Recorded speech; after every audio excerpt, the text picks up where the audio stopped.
Okay, so last week we kind of had a transition from the rest of the year when we've been studying the Noble Eightfold Path together and crossing into this next section where we introduce the course on mindfulness and meditation that we're going to be doing together over the next 8 weeks and beyond up to Christmas. There's more.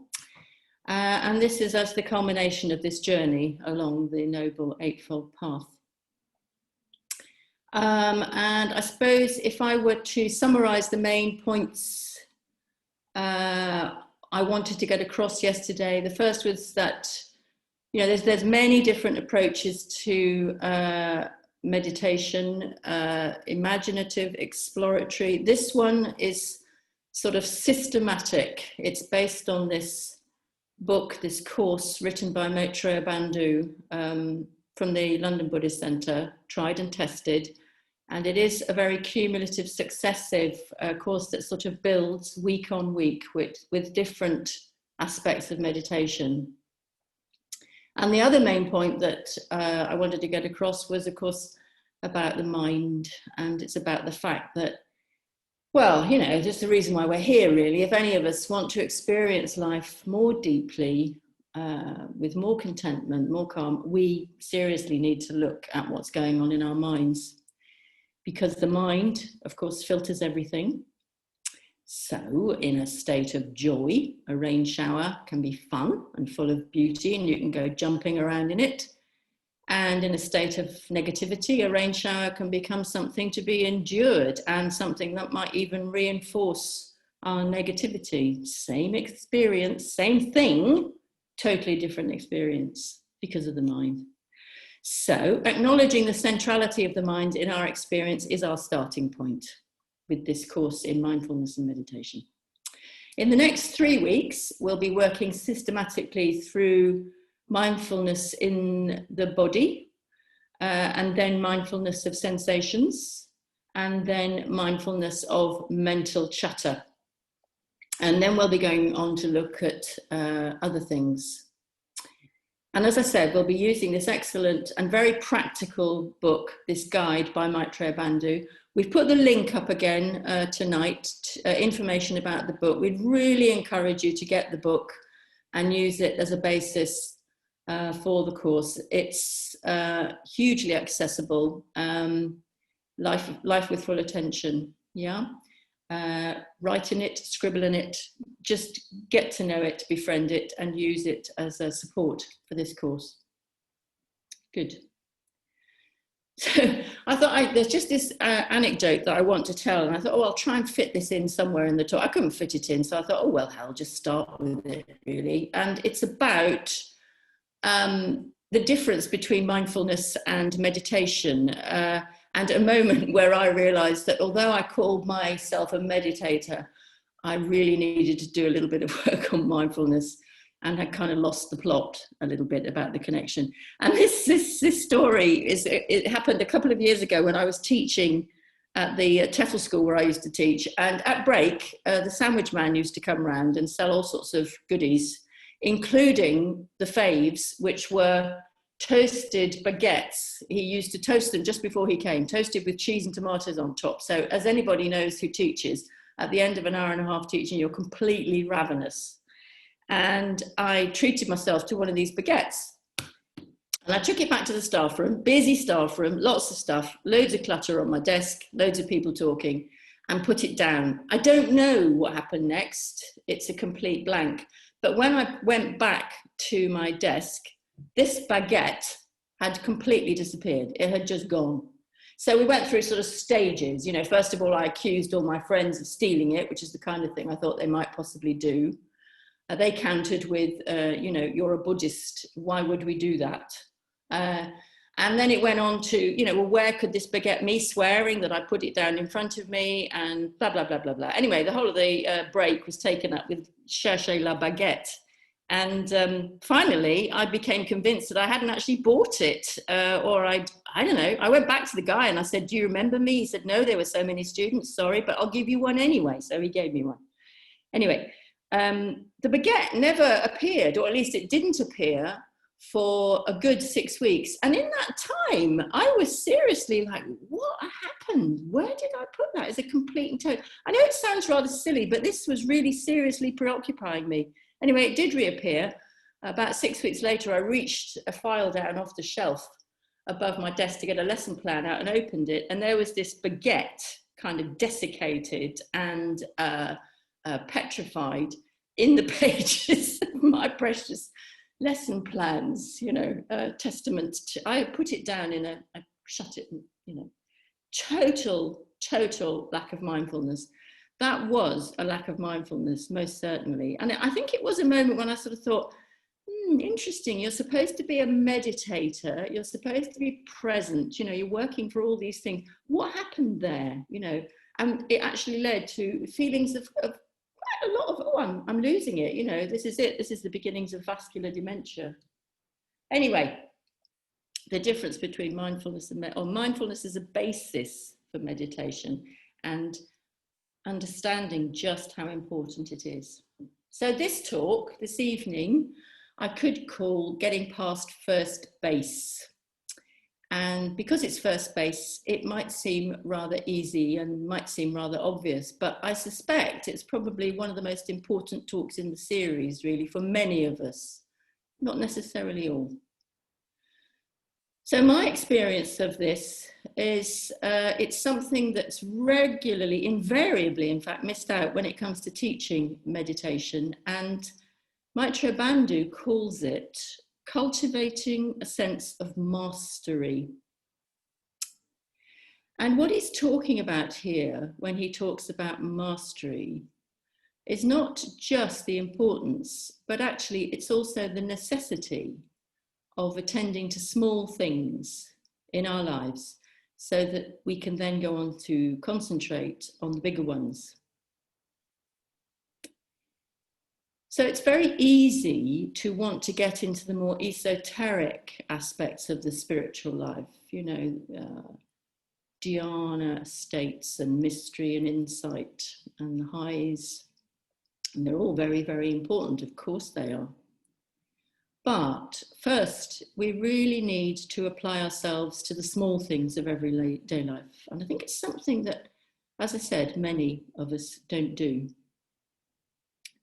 And why? Well, because if we don't, then these things are going to pop up right in front of us and dance around and make concentration very, very difficult.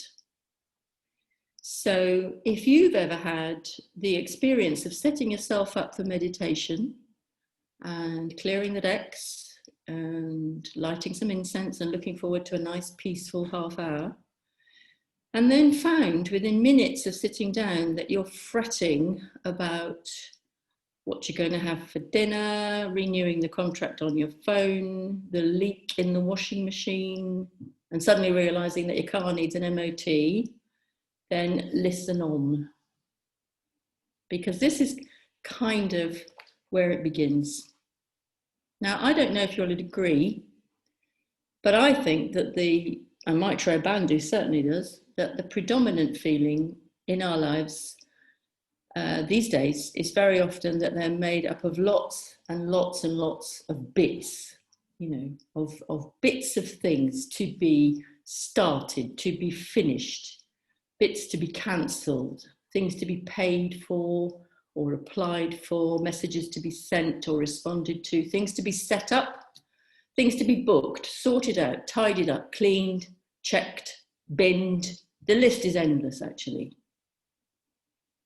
And it's the bitty aspects of life that we very often need to be able to address. And this is where the heart of day-to-day mindfulness lies. So when we're unhappy or we're angry, we very often look to the big stories of our past, you know, like childhood traumas or psychological tangles or relationship crises or even world events and many other things that seem much bigger, much more momentous, much more important. And arguably, I suppose they are on a certain scale. But we can start to sort of dwell there And certainly these days, that can lead to what in Buddhism we call or name a sense of horrified anxiety. I think it's a very good term. It's that sort of state that you can get into where you care deeply about something, you know, like the state of the planet, of course, or something worries you profoundly, but you feel disempowered, paralyzed, unable to do anything. And sometimes, often, it can be very difficult to find perspective at those moments because it's so painful, so overwhelming. So one way to go when this happens is to remember to look or to refocus, to shift our perspective to the smaller things in our lives, the less momentous, but nevertheless very important things. And mindfulness, I think it could be said, starts here. And this can lead to a growing sense of mastery, a sense of regaining control, maybe just a little, maybe a lot. So I've tried it. I've, looked at the wrapper and given it a test. I know it works. I mean, for me, even something like, clearing out an overflowing cutlery drawer or rearranging my sock. Well, I'm being a bit facetious when I say I rearrange my socks, but something pretty basic can make a difference. Sorting out the recycling or getting around to making an appointment with that plumber to sort out this washing machine that's been worrying me for weeks. It can actually leave me, if I pay attention to the effect of doing something like that, with a sense of composure, of more control, of being a little more centered, a little more grounded. I've done something. I've ticked something off. And then I'm calmer. I'm certainly happier, and that's very, very important, I think, going into meditation. And going into meditation too, simple things like taking the time to tidy the room or the area that you're meditating in, organising your cushions, brushing the incense off from yesterday and starting anew. All these things can make a huge difference. I'm aware that you've probably heard this before. I've certainly had it before. How often do I do it? I think I do it now, much, much more. I sort of taken on board that these things make a difference. And always remembering one teacher of mine who said, a meditation is like a sandwich. I'm not going to say the word good meditation because, as you know, we try to guard against no such thing as a good or a bad meditation. This is meditation. But meditation is like a sandwich. There's a beginning, there's a middle, and there's an end. And it's vital to pay attention to those other bits. Otherwise, it isn't a sandwich. So, to recap, when we begin to practice mindfulness, we're trying to learn that it's invariably the small and often seemingly insignificant things that we can be tempted to sort of gloss over that can have a really big effect. So, example, mislaying your car keys just when you need them can result in a chain of events that leave you feeling frustrated, worried, panicky even, and agitated. And if you don't find them or you're late, you may go on to lose your rag with somebody that you love in a way that leads to something else, or to be rude to a colleague, or even to forget something much, much more important. And somewhere in that experience, which has sort of mushroomed into something really quite deeply unsettling, stressful and distressing, somewhere in there, there's probably a little voice saying, why didn't I just put the car keys in the same place? So there's two things that come out of this last sort of section. And the first one is how important it is to really start to remember, to dwell on the fact that everything we do or say has consequences, and try to begin to move our lives into a mindset that fully takes this on board and brings it to mind as frequently as possible, even small things. So I always tell my story about the marmite jar, and forgive me, people who've been on the intro courses, if you've heard this story, before. But this story of the marmite jar is such a good example of how small actions can possibly have serious consequences. And it goes that I was on retreat in a big meditation centre down in Wales with a group of women, and I was late in for breakfast. And as a result, I was the one who was putting all the jars of condiments and things away after brekkie. And I picked up the marmite jar, big marmite jar. This was a big retreat, it was a sort of sizable thing like this. And it was all sticky around the top. And I didn't want to get my fingers sticky before I went into the discussion session. So instead of twisting it on properly, I just kind of sort of stuck it on, like you do. And I put it back in the cupboard and went off to the session that we were talking about consequences, conditionality, actions have consequences, and the ethics of our actions.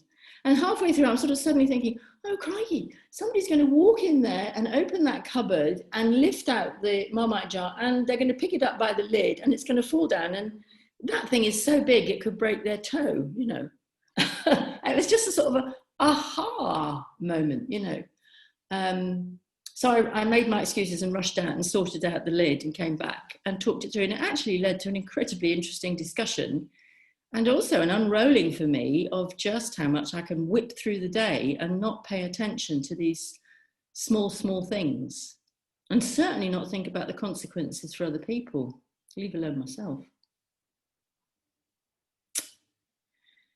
And secondly, the second thing to come out of that paragraph on practicing mindfulness is that, if you lose your keys, people who are always in the habit of putting their keys in the same place very rarely lose them, of course. I mean, it's obvious, but that's why. This is all about routines, isn't it? It's about routine, and routine as the way to build and shape our lives and to set up positive habits. I mean, I think it could be argued that no worthwhile skill has ever been learned without a degree of repetition and routine. At this point, I'd say, many of us hate routine, or we think we hate routine. We can even have sort of rather subtle underlying views that, it makes me a bit boring. It sort of signifies that there's not enough variety in my life. And I think it's a really, really interesting one. Why is that? Of course, some of us will live by routine and live very, very well. And at that point, I ought to interject here and say that with regard to mastery, there may be many of us here this evening who actually do live lives with a degree of mindfulness. You may be the sort of people who, systematically work through your emails or sort out your bank statements. It's possible. I think it's entirely possible. For you guys, I'd say that this is actually a continuum. There will still be things that, come into your mind when you sit down to meditate, that take you away, that distract you. Mastery for you is upping the ante a little bit to try and locate what those kind of things are. For myself, I am definitely with the former. So this coming week for all of us, will be about trying to sort out the small things so that we can attend to things that are perhaps more important. It's time for us now to set up the conditions for mindfulness to arise, and to try to take a step back and take a bit of a look at our lives and how we're patterning, planning and ordering them. And so instead of, going back after this session tomorrow and think, I'm going to meditate tomorrow and I'm going to go to a study session and I'm going to read a book, just think about putting our energy into doing a bit more close observation of what's actually going on. And this is such an important thing to do, and we need to do it with patience. We also need to do it, I think, with good humour and a kind of a spirit of inquiry and interest. You know, Rome will not be built in a day, but we can start to sort of lay the foundation stones. And that's what the aim is this week, which we'll go on to talk about. So here are some other suggestions for things to do this week. So, for example, if you find yourself feeling overtired or a bit overwhelmed or a bit depressed, just sort of make a resolution, set up an intention to set aside a few minutes and do three things. For example, you could put on the laundry that's been in the bin for the last 4 days. You could top up the bird feeder, because if you don't, they're going to fly away and not come back. And you could sweep the kitchen. And whatever you do, it could be making a phone call, it could be anything.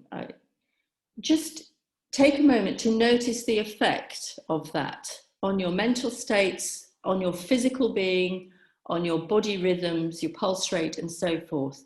Do you have a sense of having regained a little control, just a little shred of satisfaction that you've done something?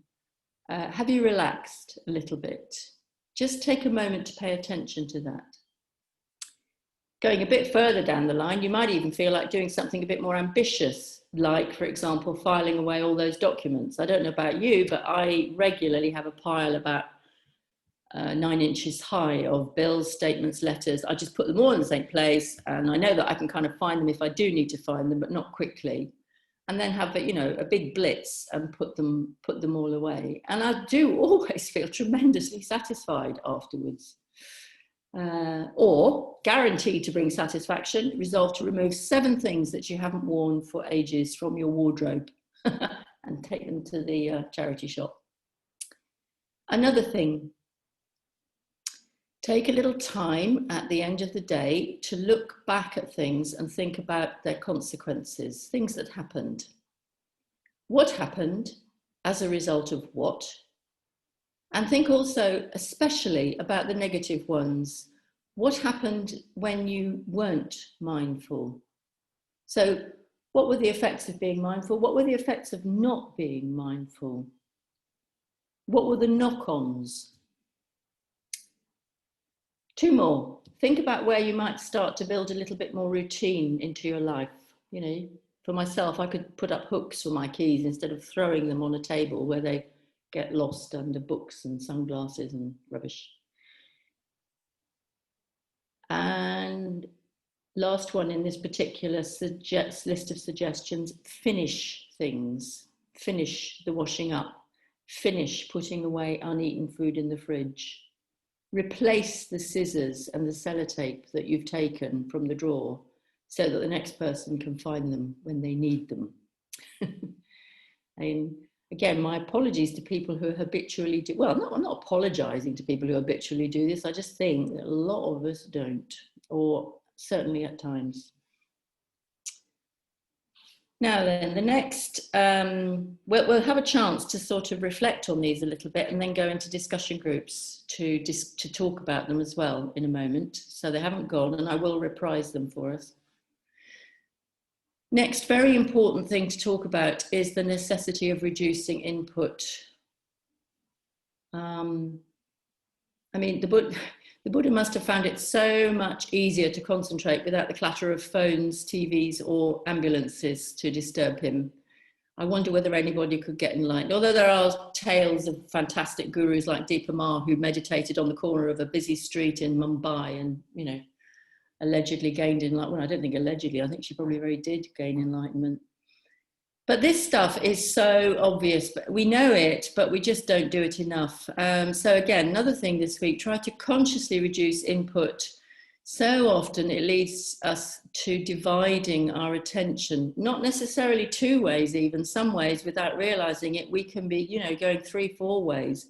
We're texting while the ads are on TV, or listening to the radio while we're trying to have a conversation at the same time, or trying to read a newspaper article while we're defrosting the fridge. But the fact is that deep experiences, satisfying experiences, are most certainly characterized by a state of absorption.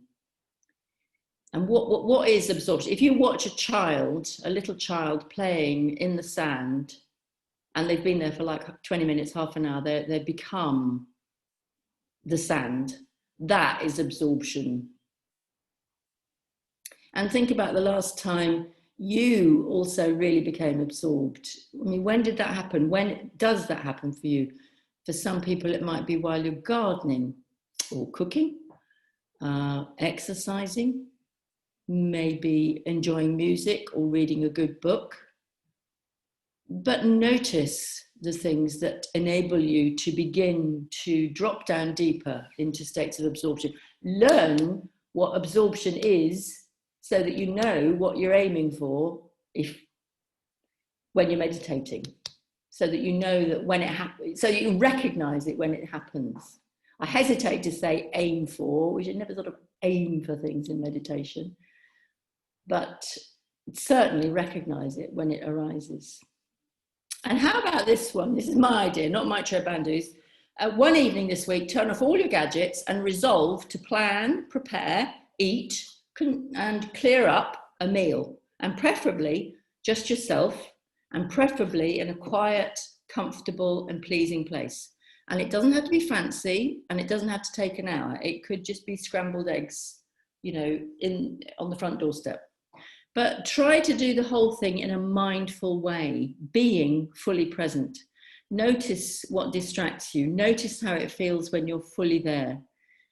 Fully enjoy all of it, not just the taste, not just the chopping up of the vegetables, not just the taste of the food, but also the washing up bubbles. There's a wonderful story about somebody who reckoned they gained enlightenment while they were washing up with bubbles. I can't remember where it comes from, but I know I've heard it. Never underestimate all those things, Nice to think that we could become enlightened while we're vacuuming, isn't it? Anyway, if you don't like cooking, then maybe go for a 20-minute mindful walk, and somewhere familiar, somewhere not too long, but just fully give yourself to it. Resolve before you go to give yourself to it. And if you enjoy it, then think about making it more of a meditative routine. Okay? So just to summarize those then, to sort of try and get them embedded. Start thinking in terms of consequences to our actions, causes and consequences. Start reflecting on the value of routines in our lives. Do you have them? If so, why? Don't you have them? And again, if so, why? Use the tool of doing 3 things when you become a little depleted, and stop to notice the effect. Next one, consider tackling something that's been bothering you for quite a long time, and there will be something. Go find it. And take a moment before you go to sleep or when you wake up to reflect how things feel when you're unmindful and when you're mindful. Okay.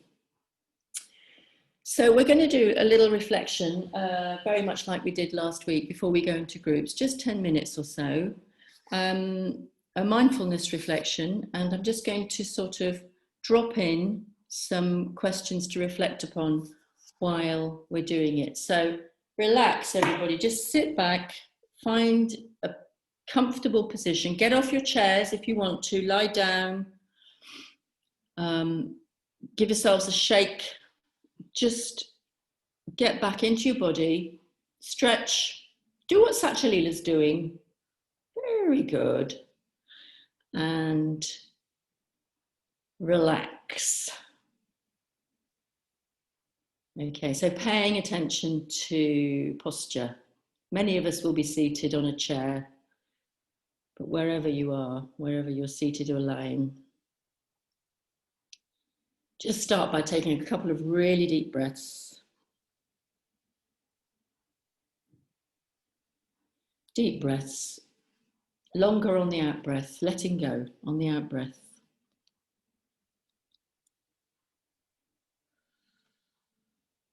And scanning through the body, see if you can notice the weight of your body. Where is it falling? Where is it greatest?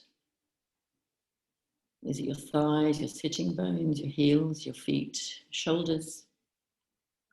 Where is weight dropping down into gravity?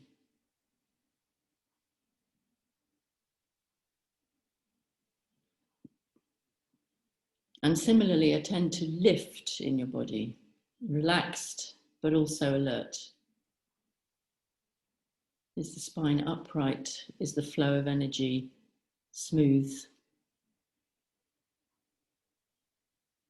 Are you tightening any muscles in your thighs or curling your toes or furrowing something? Where is there tension? Scanning again through the body, noticing places of tightness.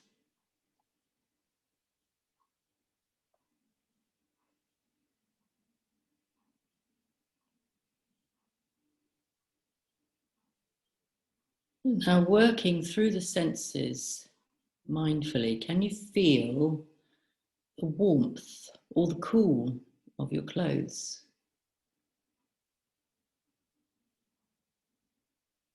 Can you feel their texture against your skin? How does it differ?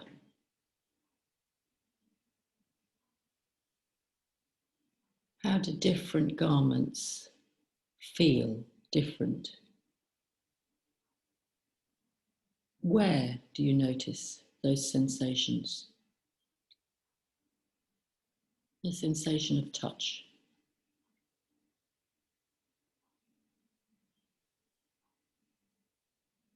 And next, are there any sounds that you can hear? We're most of us in our homes, so there may be background noise, house noise.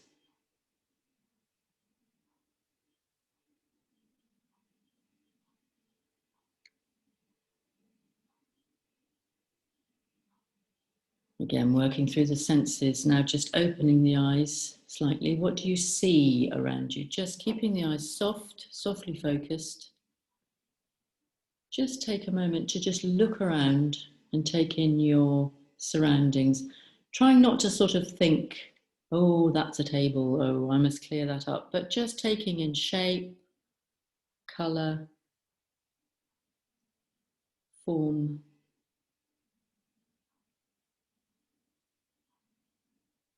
How the light is falling around you.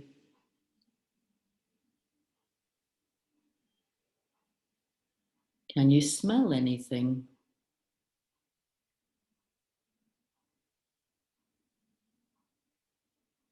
It might be quite subtle.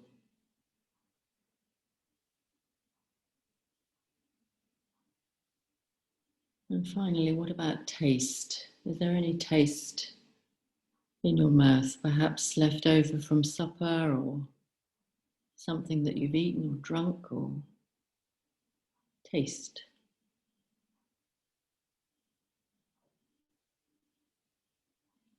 And now, pausing for a moment, just begin to notice the breath.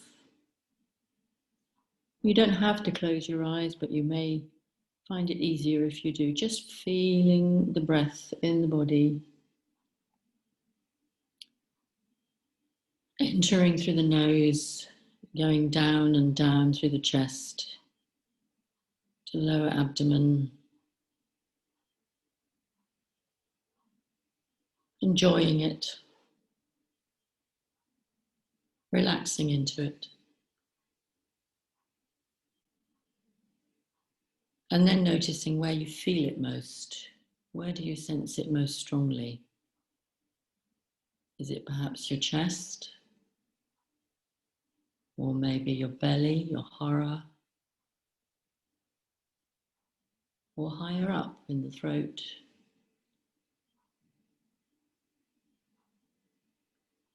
Is it slow or heavy?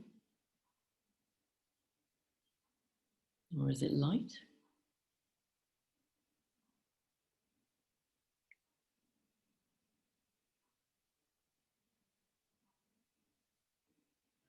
And now in a state of relaxation, a little more clarity, a little more ease, Just allowing yourself to reflect, to ruminate a little bit over what you've just heard me talking about.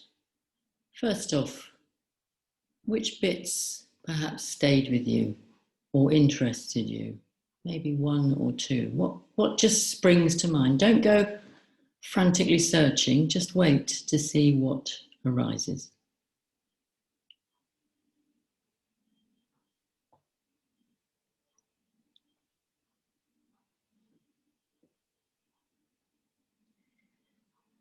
Now, a moment to just reflect on what you think about this idea of the importance of mastery. Do you think it's potentially helpful? Do you think for you it may be irrelevant? Where do you sort of sit with it?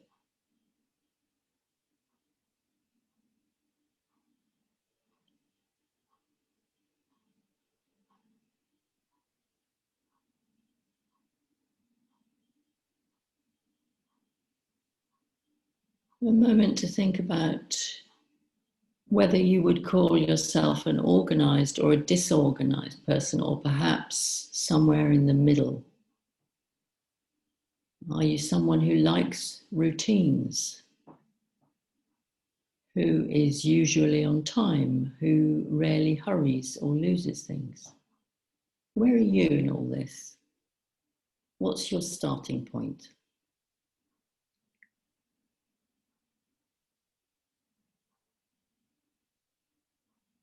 Here's a good one. When you answer your emails, do you go through first and prioritize, or do you just dive in?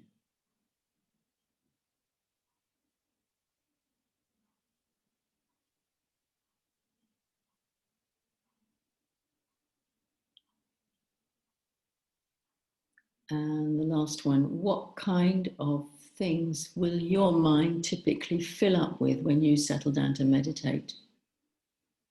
Practical stuff, or relationship stuff, or political stuff, or all of it?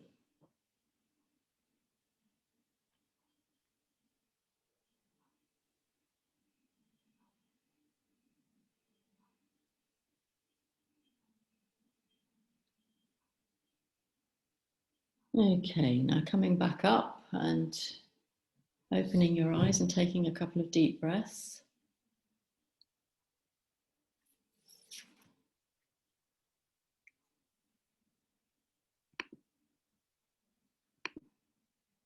Great.